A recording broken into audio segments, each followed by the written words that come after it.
Anak hebat, Indonesia kuat menuju Indonesia Emas 2045.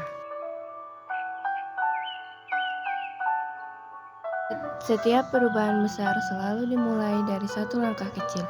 Aku, kamu, dan kita semua bisa jadi bagian dari mimpi besar Indonesia Emas 2045.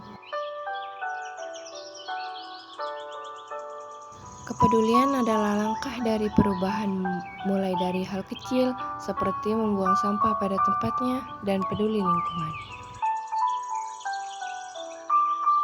Belajar bukan untuk gelar, tapi soal semangat, karena masa depan Indonesia ada di tangan yang terus haus ilmu.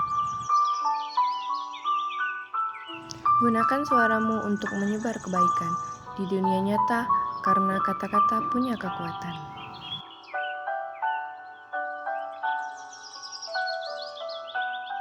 Indonesia kuat karena kita saling menguatkan. Teman jatuh, kita bantu.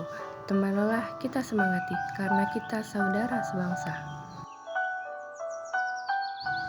Tak ada mimpi yang terlalu besar, hanya langkah yang belum dimulai. Mimpi kita menjadi cahaya untuk Indonesia nanti.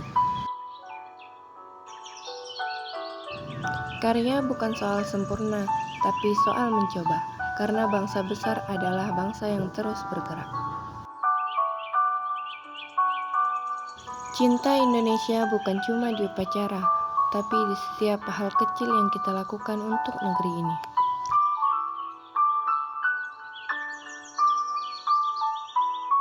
Langkahku memang kecil, tapi aku yakin jika kita melangkah bersama, Indonesia Emas bukan sekedar mimpi, tapi kenyataan. Hai, aku Desi Wulandari dari 10D Unggul Padi, seorang penjelajah ilmu yang tak pernah lelah belajar, siap menjadi anak hebat dengan Indonesia kuat menuju Indonesia Emas 2045.